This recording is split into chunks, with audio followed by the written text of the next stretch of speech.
Te vamos a mandar unos Tupperwares, ¿no? Unos para que vayas metiendo la comida, güey. Y agárrate, querido amigo, porque ahí viene la oscuridad de la casa.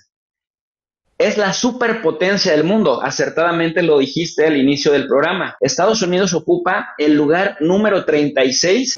La ansiedad y la angustia que te mete el propio capitalismo de ser exitoso en tu vida, que es tener dinero para pagar la hipoteca de tu casa y estar en competencia todo el tiempo, hasta en tus sueños, y soñar con que tienes más dinero y más poder adquisitivo, pues obviamente eso somete al individuo a un estrés inconmensurable, aplastante.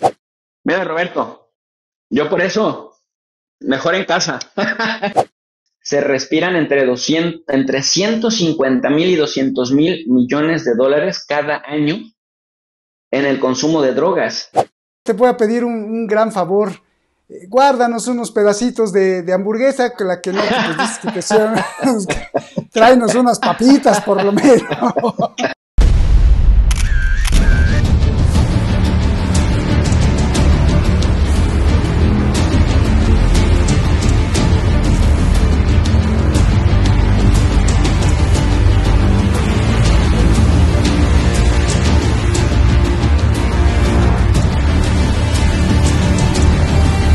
That freedom.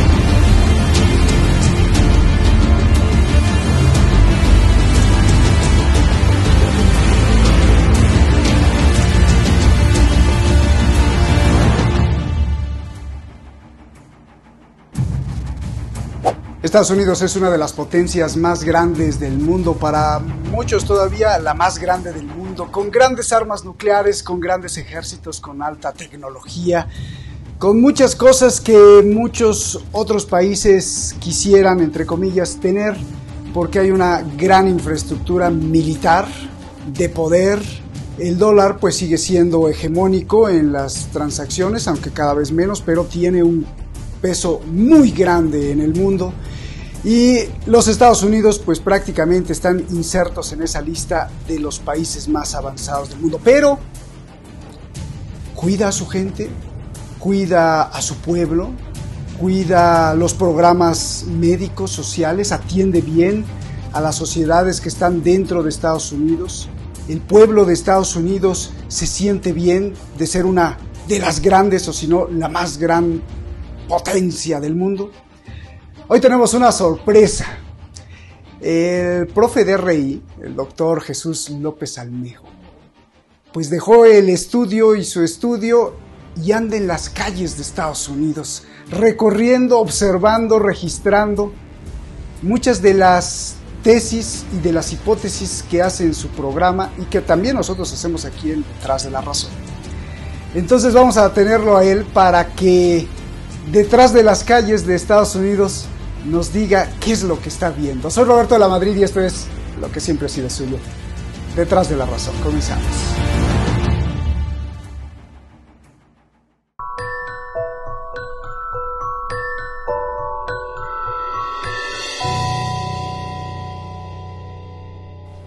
Gracias como siempre a toda la gente que nos sigue, gracias como siempre a todos los que tratan de defender este espacio de libertad. Hace unas semanas pues nos volvieron a censurar y la gente pues se queja, y bueno, como ya saben que nos tienen en la mira, pues esto es pan de todos los días. Y el título del programa de hoy fue sugerido por el doctor López Almejo. Sí, aquí en México y en muchas partes de América Latina, y creo que también viene de España esa frase popular de candil de la calle, oscuridad de su casa. Bienvenido, doctor Jesús, ¿cómo estás? Es un placer tenerte. Andas en las calles de Estados Unidos y pues ves muchos candiles, o ves muchos farolitos, o ves oscuridad de su casa. ¿Cómo estás, doctor? Gusto en saludarte. ¿Qué estamos viendo en la gran potencia del mundo? Primero que nada, mi querido Roberto, muchísimo gusto en volver a participar aquí en Detrás de la Razón. Muchas gracias también a Shadi Narváez, que ha hecho lo imposible por contactarnos y por estar nuevamente aquí en su espacio. Agradecido, y sabes que soy fan de Detrás de la Razón. También Roberto, nosotros, ¿no? pues Como bien lo dices, la frase del candil de la calle, oscuridad de la casa, es una frase típica que tenemos justamente entre España y los países de habla hispana, particularmente México, porque cuando hablamos del candil de la calle es esta herramienta que alumbra, ¿no?, a una extensión importante en el exterior. Pero cuando hablamos de la oscuridad de la casa es, ¿por qué si alumbras afuera, no alumbras también adentro? Esa primera parte del candil de la calle se refiere a que siempre nos machacan en las narrativas mediáticas la democracia, la justicia social, los derechos humanos, la libertad de las diferentes minorías.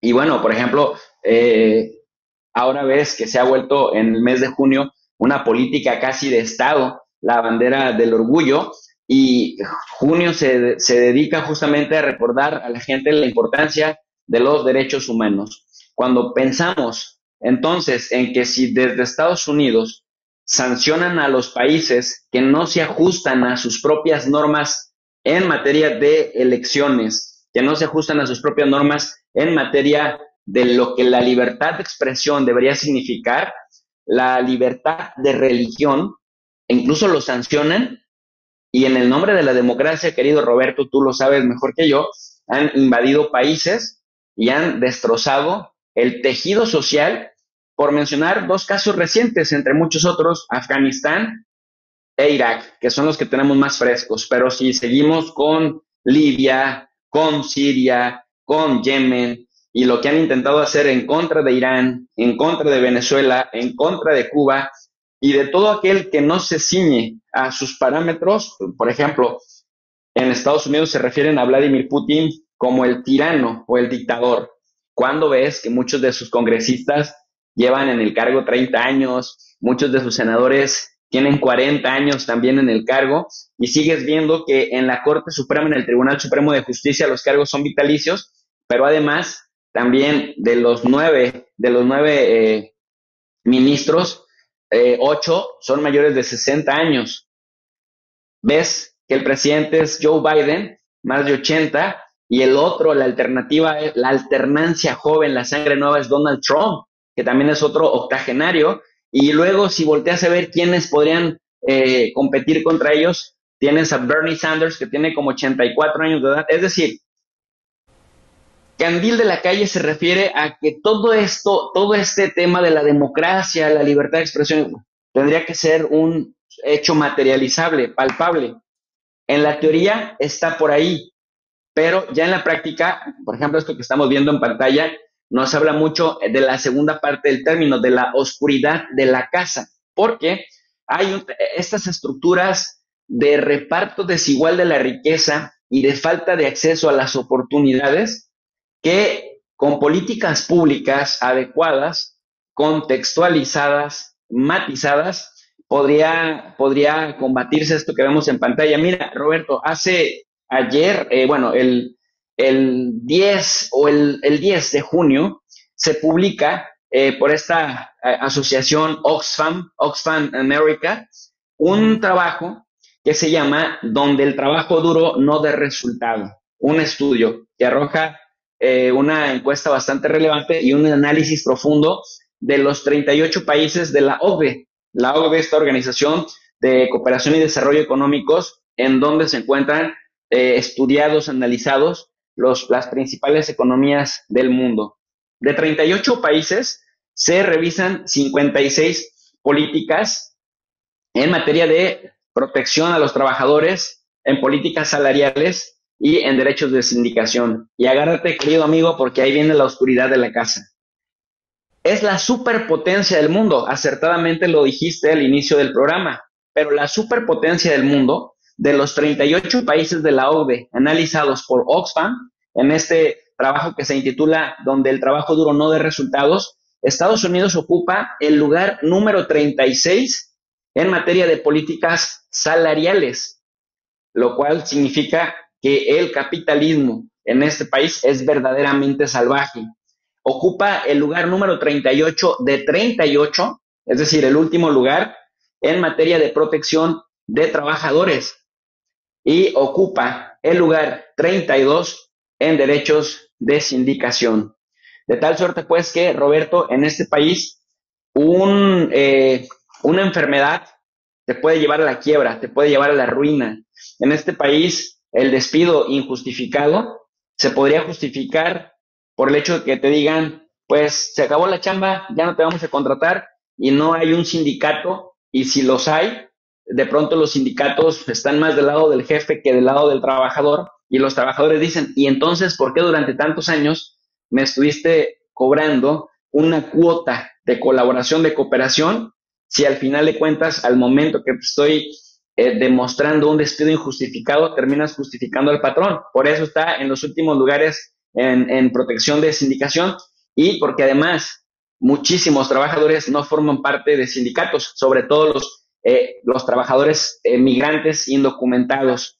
Entonces, si buena parte de lo que se exige a los demás países se aplicara adentro, podríamos hablar de un equilibrio, pero como no sucede así, entonces sí podemos comprobar la hipótesis del candil de la calle y la oscuridad de la casa. Eso nada más por mencionar las cuestiones laborales, Roberto. Claro, a mí me encantó, nos encantó mucho tu título de Estados Unidos, candil de la calle, oscuridad de su casa, porque no solo habla de la estructura económica o de las políticas, sino nos remite a esto que me imagino que tú y todos los que nos están viendo conocen por lo menos a una persona o dos, en donde el padre de familia es pues exuberante con sus amigos, les invita cervezas, con los vecinos les regala, es toda una alegría, pero en su casa a veces no tienen ni qué comer o no tienen para el día siguiente, pero afuera la familia, y es más, cuando la familia llega, pues les muestra que hay manjares en la casa y hace fiestas o va a otras casas de vecinos y les regala, pero en la casa dentro pues hay oscuridad en todos los sentidos, no hay ni para pagar la luz, o al día siguiente la esposa le dice, oye, bueno, pues ya invitaste a todos tus amigotes, pero pues no tenemos para los útiles escolares, los libros de los niños, las colegiaturas, etcétera. Bueno, esta cuestión que más bien parece del terreno moral, quisiera aplicarla a las relaciones internacionales y a la geopolítica, Jesús. ¿Por qué tú crees que estamos viendo esto que tú estás viendo ya en las calles de Estados Unidos? Bueno, porque ahora estás allá, que lo denuncia Oxfam y otras agrupaciones internacionales, en donde no solo son abandonados, sino que incluso son pisoteados y maltratados los derechos humanos, los derechos del bienestar, los derechos de vivir bien del pueblo estadounidense. ¿Por qué? Porque es Estados Unidos que le gusta proteger a los otros pueblos, ahí vendría la hipocresía, porque esto evidencia que el grupo de poder, para no decir Estados Unidos, porque Estados Unidos involucra también al pueblo y a esa gente que está ahí cayéndose de zombie del fentanilo, que los grupos de poder que controlan Estados Unidos, con esto se evidencia, Jesús, que no le importa ni los pueblos de afuera, donde son el candil de la calle, de los países, de que los tratan de alumbrar, entre comillas, ni les importa tampoco el pueblo, y esto pues nos involucraría a una hipótesis de negocio demoníaco, ¿no? Sadista, de que no importa ni el pueblo de afuera ni el de adentro, sino que la fachada es decir que te importa lo de afuera solo para estar conquistando países o para saquearlos y abandonar a los de adentro. ¿Cómo desde las relaciones internacionales explicas esta actitud? Mira, es una pregunta que tiene una respuesta de varias aristas bastante compleja, pero que a grandes rasgos, con el riesgo de dejar fuera algunos otros factores indispensables, podría llamarle la necropolítica, es decir, el enfoque de la necropolítica, y después propondría, bajo este concepto dominante de la necropolítica, el seguirle la pista al dinero, incluso, en primer lugar, seguirle para entender esto que está pasando, incluso para entender la misma necropolítica, el seguirle la pista al dinero te puede explicar el resto. A ver, me explico. La necropolítica, porque es la política de la muerte, hacia afuera con guerras, hacia afuera exportando armas. Recordemos que el 39% de todas las armas que se exportan en el mundo, en donde en términos de comercio la exportación se entiende como lo que un país vende hacia afuera de sus fronteras. El 39% de las armas mundialmente hablando que se contabilizan como exportación provienen de Estados Unidos. De tal suerte que un mundo pacífico no es redituable para quienes dentro de Estados Unidos, las corporaciones, acuérdate que también se le dice a Estados Unidos que es una especie de corporocracia, lucran con la venta de las armas. Y lo hacen en lo más irónico, lo más sarcástico, lo más tristemente célebre, es que te venden esas armas en el nombre de la búsqueda de paz y de la búsqueda de seguridad. Es decir, la justificación para exportar muerte es que se hace para evitar la muerte, que se hace para garantizar tu seguridad. Llénate de armas y vamos a llenar de armas al vecino con el que tienes algunos problemillas para que entonces los dos puedan estar más seguros con tantas armas. Eso en el plano exterior. En el plano interior, el sistema individualista, el sistema liberal, que ahora, pues desde los años 90 para acá, incluso desde los 80 con Margaret Thatcher allá en el Reino Unido, Ronald Reagan en los Estados Unidos, este modelo neoliberal que se vuelca sobre nuestros países a rajatabla y que además Estados Unidos se convierte, digamos, en la punta de lanza, que se traduce el neoliberalismo, Roberto, en limitar las funciones del Estado, limitar la participación del Estado en la regulación de la economía, porque luego mucha gente habla del neoliberalismo y no lo sabe definir, pero sobre todo no lo sabe aplicar a casos prácticos, es adelgazar el Estado benefactor, el Estado que tendría la obligación de empoderar a las instituciones, el Estado benefactor que se encarga de proteger las seguridades incluso individuales de la gente. Por ejemplo, desde el 94 se trabaja con el tema en el PNUD, Programa de Naciones Unidas para el Desarrollo de Seguridad Humana, en donde sin dejar de ser importante la seguridad de las fronteras, la soberanía, los presupuestos militares, la seguridad humana también consistía en garantizarle la seguridad laboral, la salud, la educación, la profesión de la fe, es decir, toda esa seguridad humana que al individuo le acercara a la plenitud, condiciones para la plenitud, que por cierto es un concepto que trabajaron en Suiza, Costa Rica, Canadá y Japón allá en los años 90 y tantos, que era como la competencia de toda la política agresiva que impulsaba el neoliberalismo provenientes de los 80s de Thatcher y de Reagan principalmente. Entonces, cuando el Estado, que tendría la obligación de ser el intermediario protector, porque la razón de ser del Estado es la cosa pública y la razón de ser de los particulares, pues es la ganancia privada y la maximización de las utilidades, el Estado entonces, vía impuestos, vía seguridades, empodera a la gente. Debe legislar estructura que permita la distribución equitativa de la riqueza. Bueno, han mantenido la idea en Estados Unidos de que tanto trabajas, tanto ganas. En condiciones ideales, trabajo a destajo implica que si tienes fuerza, si tienes juventud, si tienes salud, puedes ganar tanto como tu creatividad, tu disciplina y tu trabajo te lo permitan. Pero, ¿y si no? ¿Y si ya eres un viejo? ¿Y si estás enfermo, aunque no estés viejo? ¿Y si vienes de un círculo de adicciones? ¿Qué pasa? ¿En dónde está el Estado? Porque me queda claro que las empresas no velan porque no son hermanas de la caridad, porque no son creadas para velar por la cosa pública. Para eso es el Estado. Y lo han adelgazado tanto que al Estado solamente le han dado el rol o el papel de protector de las fronteras y de garante de la seguridad con la respectiva brutalidad policíaca que suele haber cuando se reprimen eventos a quien se sale de control.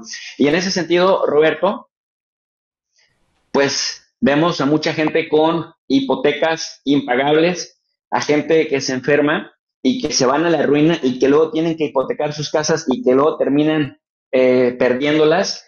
Vemos que buena parte de los problemas de adicciones se siguen viendo desde un enfoque de seguridad tradicional que no responde, digamos, a la complejidad justamente de las causas que generan las adicciones.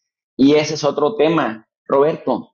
que está además junto con pegado, en este país se respiran entre 150,000 y 200,000 millones de dólares cada año en el consumo de drogas. Entonces, se convierte en un negocio miserablemente gigantesco, de tal suerte que luego tienes a la mafia china, a la mafia rusa, a la mafia italiana, pero principalmente a las mafias colombianas y mexicanas, disputándose el mercado mundial, tratando de proveerle a este gigantesco país, que además tiene un gran poder adquisitivo, pues disputándose las plazas para proveerle de esa droga que se consume acá, que no solamente es fentanilo, el fentanilo es como lo más reciente, y es un escándalo porque es más adictivo y es más mortal en menor tiempo, y entonces el escándalo se está generando porque se mueren 100,000 personas cada año, pero no se ha dejado de exportar coca, la heroína sigue siendo un problema en general, las drogas sintéticas siguen siendo un gran problema, el alcohol sigue siendo un gran problema, aunque esté normalizado, y el tabaquismo, bueno, mejor ni te digo. La necropolítica se puede entender cuando le seguimos la pista al dinero y vemos que después el Estado se queda bastante limitado al momento de realizar las cosas para la que originalmente desde la teoría política fue pensado y creado, que es la cosa pública. Yo venía a Estados Unidos pues de turista, vengo de turista, vine a un compromiso familiar, pero después caminando las calles, el barrio Logan en San Diego, el downtown, el distrito financiero allá en Los Ángeles, estas imágenes que ves no están sacadas de la película, es la realidad. Después acá en Seattle es espeluznante, Roberto, se le enchina uno la piel de ver casi todas las calles del centro histórico, porque la televisión solamente te enseña los elegantes y hermosos rascacielos, que se te va, pues se te cae la baba de lo imponente que son, pero también se te vuelve a caer la baba y hasta se te sale una lágrima cuando ves la tragedia humana que se vive en las calles. Bueno, y Chicago, ¿qué te puedo decir? ¿No? Ese Oye, contraste entre la opulencia y estas escenas, pues es un tema de muchas contradicciones, Roberto. claro, Jesús, pues no queremos molestarte en tu viaje ni quitarte tiempo. Dos No, hombre, preguntitas para más. nada, para nada. ¿Habrá algunos amantes o US lovers que siguen amando el sueño americano y que te podrían decir, Jesús, lo que pasa es que se nos salió de las manos? Retomemos la década de los años 70 o de los años 80. Nosotros, pues me imagino que éramos niños, pero yo recuerdo perfectamente que por ejemplo, familiares, me imagino que tú tienes familiares y muchos de los que nos están viendo pues tienen familiares en Estados Unidos, y que se iban en Estados Unidos y decían, bueno, pues es que allá lavando baños ya gano bastante bien, y otros pues es el país de las oportunidades, y lo veíamos tanto en las películas como yo lo vi en la vida real, pues efectivamente la clase media baja pues tenía su horno microondas nuevo, su coche nuevo, no de lujo, pero tenía muchas cosas nuevas. ¿Qué le pasó a todo ese sueño americano? ¿Simplemente fue porque se le salió de las manos, lo descuidaron, o finalmente el capitalismo fue tan depredador que pues se comió eso y no lo vieron, no les importó, sí les importó? Y ese es por un lado. Y por el otro lado, pues sí, conozco gente que recibe su pensión, y son unas pensiones que son, pues ni soñarlas en los países de Latinoamérica, y pues ya están jubilados y reciben su pensión de 3,000, 4,000 dólares al mes, y dices, oye, pues y esos te dirían, no, pues Jesús, pues mira, estamos viviendo, somos viejitos y tenemos nuestra lana y hasta le prestamos a nuestros nietos. ¿Qué hacemos con este tipo de gente? Porque ellos también siguen alimentando el sueño americano, aunque pues ya está más que pesadilla, pero bueno, Jesús. Mira, querido Roberto, recientemente estuve en un pueblito cerca de Portland, en el estado de Oregon, y ahí algunas personas nos comentaban justamente que las pensiones del trabajador promedio andaban como entre 1,800 y 2,000 dólares, trabajadores de clase media y media baja. Las pensiones efectivamente de 3 o 4,000 dólares son de círculos un poco más privilegiados, y ya las que son de 6,000 dólares para arriba, pues son las del Wow. mundo ejecutivo o los de la política. ¿no?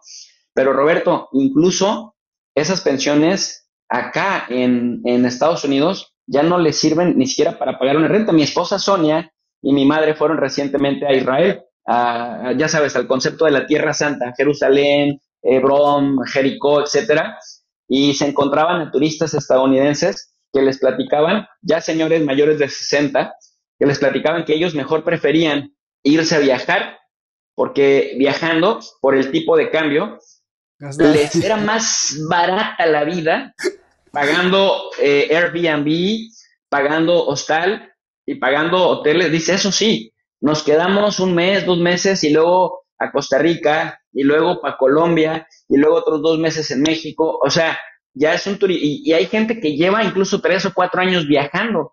Y cuando les dices, wow, qué aventurera, qué aventurero, te dicen, no, es que andar rentando y andar viviendo por acá nos es más barato que quedarnos en Estados Unidos, porque acá las rentas de una casa de 3 habitaciones, etcétera, no cuesta menos de $2,000. California No, es carísimo, Illinois carísimo, bueno, Nueva York inalcanzable, hasta un departamento en San Diego, por ejemplo, te está costando más de $1,500 la mensualidad. Entonces, una persona que recibe 1,800 o $2,000 de pensión, o incluso 3, 4,000, Roberto, que recibiera, le es muy complicado poder pagar y tener además aseguranza de coche, aseguranza para el retiro, estos planes que en México le llamamos Afores, planes para el retiro, para la vejez, les es muy complicado el tener, Roberto querido, pues ya cuando tienes más de 60 años, el tener acceso a un servicio decente, ya no digamos de calidad, a un servicio médico, porque luego muchos dicen, bueno, tienes el Medicare, tal, tal,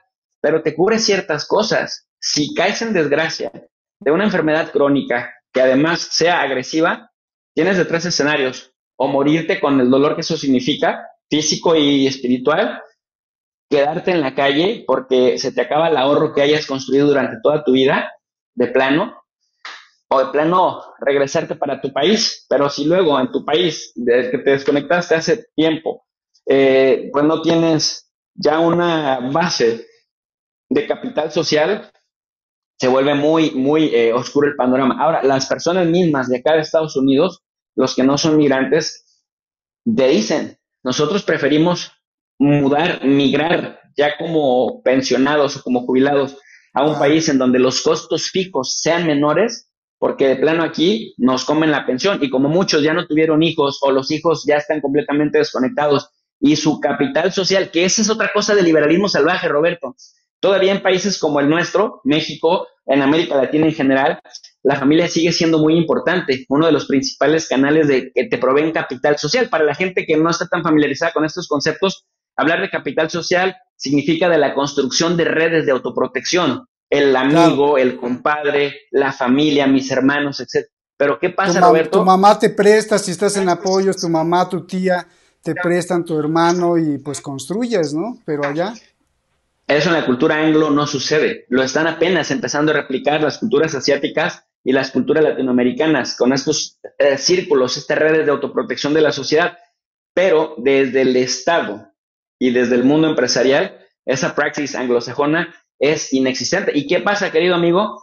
Cuando llegas a cierta edad en donde ya se te murieron tus hermanos, ya se te murieron los de arriba, los padres, los tíos, es los que ayudaban de alguna manera a enfrentar una crisis cuando apenas iba uno consolidándose laboralmente, pues se vuelve una tragedia. Por eso muchos de los boomers y de la generación X, pues prefieren irse para otro lado. Y es irónico porque, Roberto, pues eso te habla de la degradación del sistema. Es decir, cómo las élites han llegado a construir un sistema tanto adentro como fuera, en donde ya no hay garantía de como sucedía, por ejemplo, en los años 80, antes de que se implementara de manera cruda el neoliberalismo, de que el ABC, crezco, estudio, encuentro trabajo, me quedo ahí trabajando 30, 40 años o emprendo un negocio y al rato voy a conseguir una pensión que me permita tener una vejez digna.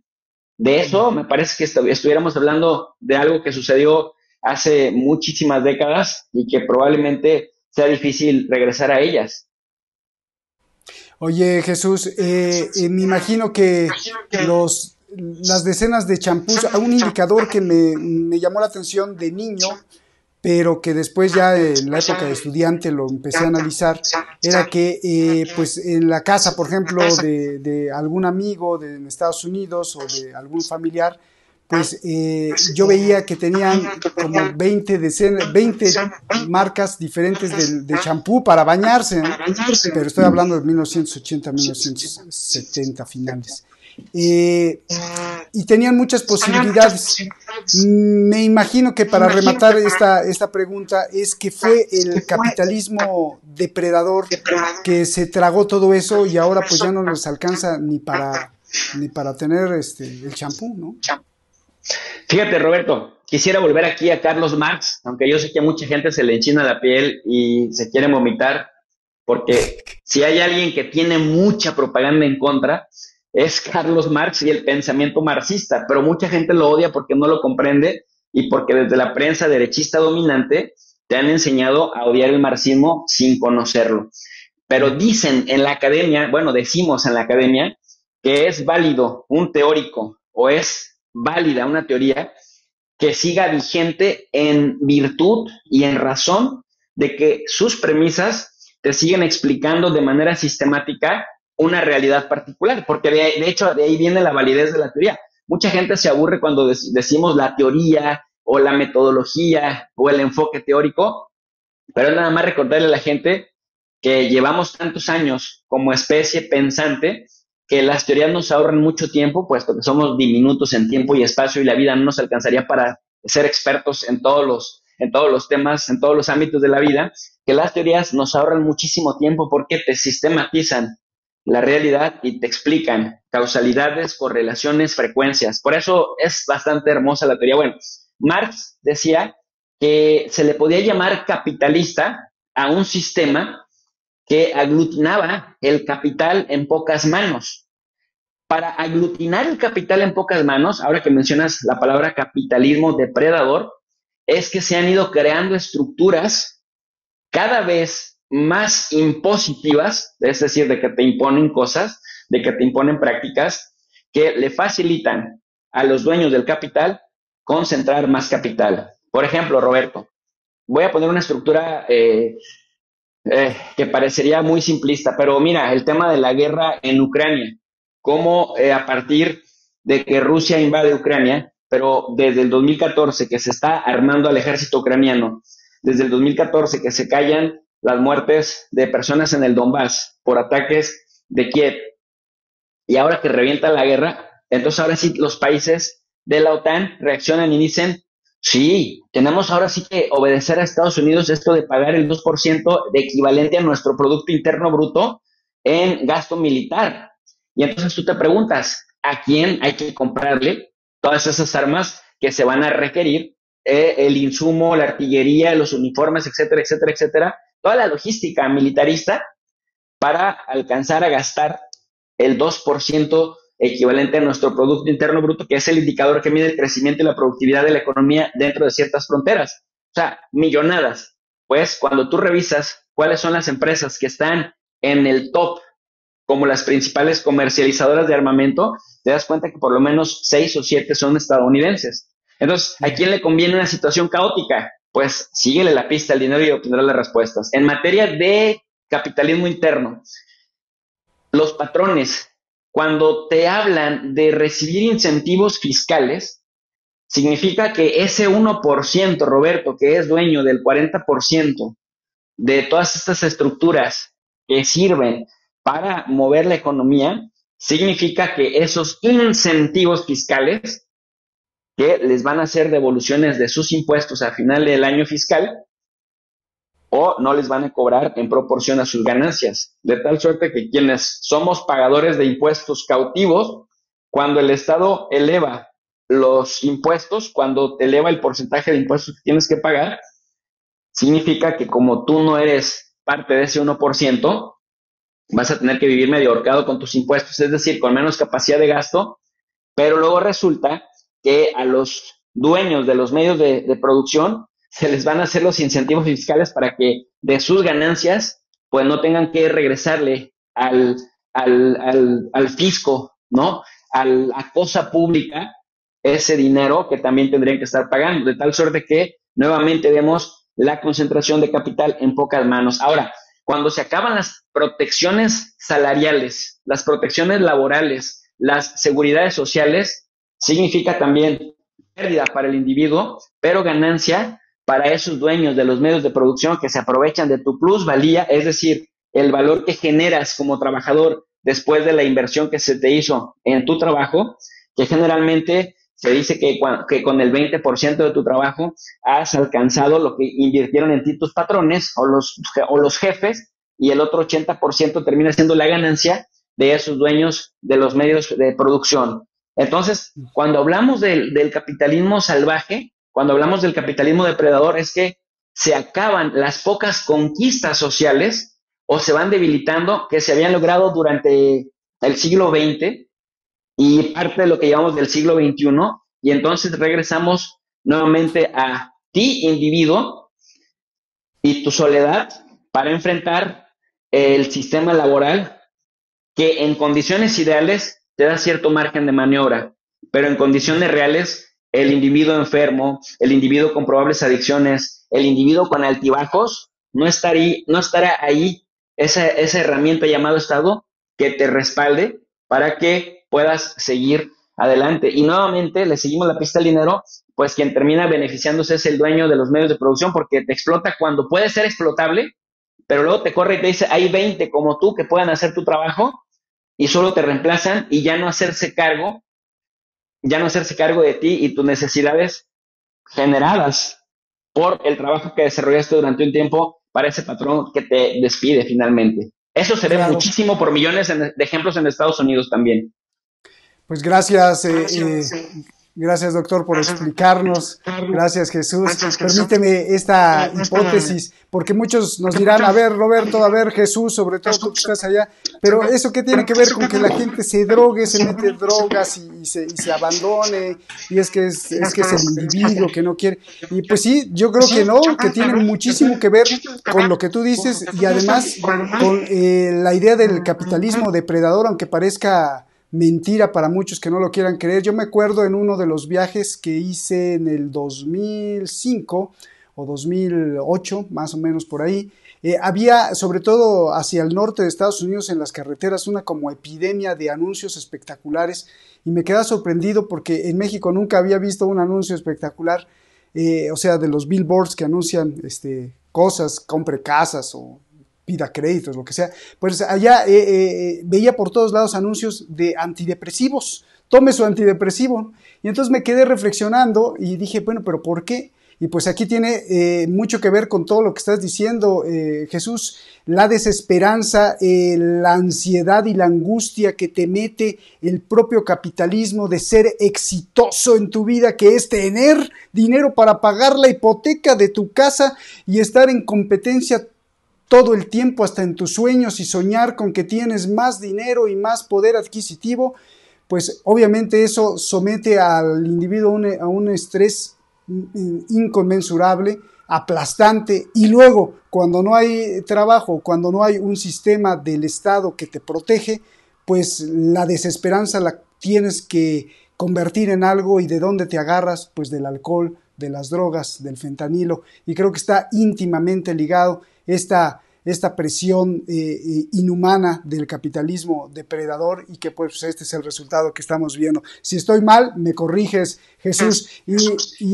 Y antes de irnos a la reflexión final que hagas, Jesús, yo quisiera preguntarte, por curioso, y muchos seguramente estarán curiosos, ¿cómo ves la vida ya en números? ¿Cuánto te cuesta ayer que compraste una Coca-Cola, si es que compraste o viste? ¿Cuánto vale una Coca-Cola, una hamburguesa, tomarse un taxi? No sé qué hayas hecho, alguna de las...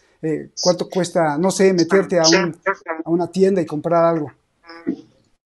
Mira, pues dicen que el que convierte no se divierte. Así que si me pones a convertir no me voy a divertir. Pero bueno, ahora estamos en un ahora estamos en un momento, estamos en la segunda semana de junio del año 2023, en el cual el tipo de cambio peso-dólar experimenta un fortalecimiento del peso mexicano frente al dólar, de tal suerte pues que tienes un poco más de capacidad adquisitiva que hace un año, que en 2022 o que en 2020, que en 2021, o incluso muchísima mayor capacidad adquisitiva que en otros sexenios. Es decir, digamos que el tipo de cambio en esta segunda semana de junio del año 2023 favorece. Pero efectivamente, Roberto, dependiendo del estado en el que te encuentres, dependiendo del condado en donde se encuentre el restaurante o el negocio al que vas y consumes, No, pagas un precio fijo. Por ejemplo, una hamburguesa con sus papitas, ¿no? Y su ensaladita, los sides que le llaman, te puede costar $15, así de fijo. A eso sumarle el porcentaje del impuesto. Cada estado cobra un impuesto diferente. California es uno de los más caros, Nueva York es carísimo, Illinois es también súper caro. A eso hay que agregarle que la bebida mínimo te va a costar $4. Eso si no es una bebida alcohólica. Si es una bebida alcohólica te puede llegar a costar hasta 11, 12, 13 o hasta $15. ujú. Y tienes que dejar propina de 15% en adelante. Y si en tu mesa se sientan de más de 5 personas, ya el mesero de cajón te va a cobrar 20%, 25% de propina. Entonces imagínate todo lo que al comensal le significa irse a sentar, comerse una hamburguesa con unas papitas. Lo bueno de Estados Unidos, eso sí, lo tengo que decir, que te sirven como para 3 días en cada hamburguesa, ¿no? Big size. Te vamos a mandar unos Tupperwares, ¿no? Unos para que vayas a ir metiendo la comida, güey. Es que mira, cuando estás en Francia, oye, extraña la comida de Estados Unidos o de México, porque en Francia dos pinches huevos con un pan ahí todo frío y un café todo chiquito, así pequeñito, te puede costar hasta 15 euros. Pues claro, si con eso mismo regresas a Estados Unidos y te comes un plato this big, así de grande, y tienes hasta para llevar, bueno, pues dices, bueno, ya lo relativizo y es caro en comparación a México, pero es la gloria en comparación a Francia. Pero Roberto, por ejemplo, un Uber te puede costar en promedio 40 o $50. O sea, No, imagínate en México estar pagando $1,000 por un viaje de 10, 15 minutos, pues ni de locos. Entonces, si tú le dices a tu novia o tu esposa y tienes un hijo, vengan hijos, este domingo me los voy a llevar a que comamos un lugarcito más o menos ahí clase mediero, te puedes gastar hasta 100 o $150 bajita la mano. Y el tema es, pues, ¿cuánto te vas a tardar? ¿Cuánto tiempo de tu vida vas a invertir para ganar esas cantidades? Entonces, y bajo qué condiciones, cuánto pones de salud en juego. Por eso decir que el que convierte no se divierte. no, Y por otro lado, tú no mencionaste algo bien conviertas. importante. Unas cubetas, ver cubetas para que te lleves las hamburguesas y las papas. Mira, Roberto, yo por eso, mejor en casa. Muy bien. Oye, ya fuera de broma, pero si eso mejor en casa, eso sí abarata bastante la vida. Eh, Tú mencionaste algo bien interesante, querido amigo, que hablabas de las causalidades de las adicciones, la tristeza, la depresión, el tema de me quedé sin trabajo o el tema de todo está encareciéndose y mi sueldo sigue siendo igual de raquítico. Mira, en Estados Unidos, Roberto, no ha subido el salario mínimo por más promesas que hacen los republicanos o que llega Trump y que dice que es pro pueblo y luego dice Biden, no, yo sí sé cómo hacer las cosas y vamos a arreglar la casa por adentro y para luego, etcétera, etcétera. Pero no ha subido el salario mínimo en 14 años.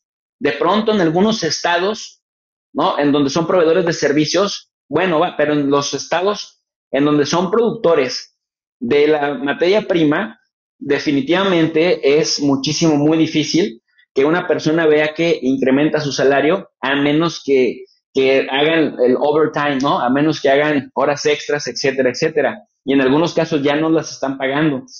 Pero retomo eso, querido Roberto, porque el otro tema es que aquí te bombardean todo el tiempo con el consume, consume, consume, compra, compra. Lo necesitas o no, no importa, tú cómpralo, consúmelo porque es una super oferta y después lo puedes necesitar. Y luego te compras una chamarra, te compras un suéter o un pantalón, unos tenis que a lo mejor solamente vas a usar una sola vez en tu vida, pero en el momento hay que comprarlo. No tiene usted para comprar, entonces tenga su tarjeta de crédito, tenga su creditote. ¿Estás familiarizado con el tipo de interés que vas a pagar? No necesariamente. Entonces, encuentras muchos ejemplos reproducidos por miles o millones quizás, en donde la gente tiene sus tarjetas hasta las manitas de comprometidas, pero nunca se preguntaron los intereses que iban a pagar. Entonces, mucha gente durante muchos meses o durante muchos años se la pasa viviendo de prestado. O sea, literalmente viviendo de los créditos y solamente pagando los intereses. Sí ves a mucha gente con carros, sí ves a mucha gente con ropa de marca, ves a mucha, pero cuando llega estos eventos fortuitos, como temas de sequías o como temas de grandes lluvias, o por ejemplo, fenómenos como la guerra, en donde se resiente desde el generador de la guerra, se resiente la crisis energética y entonces el gobierno tiene que aumentar las tasas de interés supuestamente para pegarle a la inflación y que no se descontrole la economía, pues terminan de todos modos generando un descontrol porque quienes ya deben, su deuda se va a ver multiplicada y si de por sí ya tenías problemas para pagar la deuda que tenías, si te hace el gobierno una jugada de subirte las tasas de interés, pues terminas en quiebra. Y eso, por supuesto, querido Roberto, aunado a la tendencia que ya traigas, sí te pone a un pie, te pone a un paso de las adicciones. Mira, la teoría de las relaciones internacionales fundamentalmente dice tres cosas que pueden explicar esto que acabo de decir. La importancia de la narrativa dominante, porque quien domina la narrativa termina dominando los entendimientos intersubjetivos, lo que entiende la gente. Luego, esta narrativa dominante es tan importante porque subordina las prácticas sociales y las capacidades materiales a lo que la narrativa dominante defina como legítimo de lo ilegítimo. Entonces, ¿qué es lo legítimo? ¿Qué es lo in? Comprar, gastar, lo necesitas o no, no importa. Compra, gasta, presume, cómprate esto, cómprate aquello, cómprate el otro, pero agárrate cuando subordinaste tu práctica social reiterada y tu capacidad material a esa idea dominante autodestructiva, porque en algún momento de crisis, si no te puedes apalancar de ninguna otra manera, te vas a ir a la quiebra y probablemente la quiebra te ponga también a un paso de empezar a desarrollar alguna adicción y terminar como estas personas que desafortunadamente vemos en pantalla y que es de verdad bastante lamentable en el plano de la dignidad humana, Roberto. Oye, la teoría que nos citaste la podría resumir con un dicho que me dijo una vez un abogado. Me dijo, coches, refiriéndose al coche de lujo, a los coches bonitos, ¿no? Coches vemos, mensualidades no sabemos. O sea que ahí vas con tu cochezote ahí presumiendo, pero no sabes lo que te pasa atrás, ¿no? Y cómo te come el banco. Vámonos para la conclusión, tu reflexión, Jesús. Nosotros hace como justamente cuando empezó la guerra en Ucrania, estuvimos mostrando varios videos que se les plantaban en el Congreso, en la Casa Blanca, a decirle, oiga, no tenemos para comer, no tenemos para un buen doctor, y ustedes están financiando la guerra en Ucrania. Hay muchos estadounidenses que no quieren la guerra o que por lo menos primero los atiendan a ellos médicamente, socialmente, que les den empleo. Con todo esto que tú dices, Jesús, pues candil de la calle, como bien dijiste, candil del mundo y oscuridad dentro de Estados Unidos. Ah, pero qué bien impulsan las guerras. Te dejo la cereza del pastel, la reflexión que quieras. Habría que replantear los conceptos de desarrollo, porque también es cierto que muchos nos presumen y muchos nos dicen que es el mundo desarrollado. ¿Qué es desarrollo? ¿Qué es el mundo civilizado? ¿Qué es estar civilizado? Consumir drogas, ponerte alcoholizado hasta las manitas, tener una enfermedad y no gozar de una aseguranza que te permita salir adelante con algún tratamiento sin irte a la quiebra. Poner en cuestionamiento, Roberto, el otro concepto que estaba muy de moda en los 2000, a inicios de los 2000, pero que ahora cada vez más hemos puesto en cuestionamiento, el de competitividad. ¿Qué significa eso de competitividad? ¿Acaso es otra herramienta para que se pueda justificar la esclavitud del siglo XXI? Porque ser competitivo significa trabajar mucho, ponerse la camisa, tratar de vender lo más barato que se pueda tu producto con la mejor calidad para que seas competitivo. A final de cuentas, ¿a dónde nos llevaría eso? y sobre todo el tema de cómo con cada guerra, Roberto, con cada conflicto internacional, nos van arrancando poco a poco las conquistas sociales que ya habíamos alcanzado en otras épocas. Es muy común en los aeropuertos, particularmente de Estados Unidos, que hasta los zapatos te quitan y te pasan por varios filtros de seguridad cada que haces un vuelo en avión, incluso en vuelos internos, te escanean corporalmente. Imagínate lo que decía Michel Foucault en Vigilar y Castigar, ya lo tenemos hecho toda una realidad para decirte ellos, garantizarte seguridad. Si quieres que te garanticemos seguridad, tienes que pasar por todos estos filtros, algunos de ellos incluso en contra de la dignidad humana, o como hacen también en Israel o en algunos otros países, en el nombre de la seguridad. Entonces, ahora lo estamos experimentando, también lo acabas de mencionar al inicio del programa, la censura en las redes, en donde se suponía que había más libertad de expresión que en los medios corporativos, en donde el jefe te dice qué línea editorial seguir y pues uno como empleado la tiene que acatar, o te despiden o te van quitando poco a poco de la pantalla. Bueno, ahora en YouTube, en las redes sociales, por ejemplo, nosotros, nuestro canal, Tu Profe de Reír, lleva desmonetizado de Facebook desde octubre y ni siquiera nos dijeron la razón particular de por qué nos desmonetizaron, nada más nos dijeron tu contenido supone un riesgo para nuestra comunidad. Y en YouTube hemos estado escuchando casos de colegas como tú que de pronto les cae la censura porque dicen que se violan las normas de la comunidad, cuando en realidad, si no estuviéramos en un contexto de crisis, pasaría desapercibido lo que se dice, pero en un contexto de crisis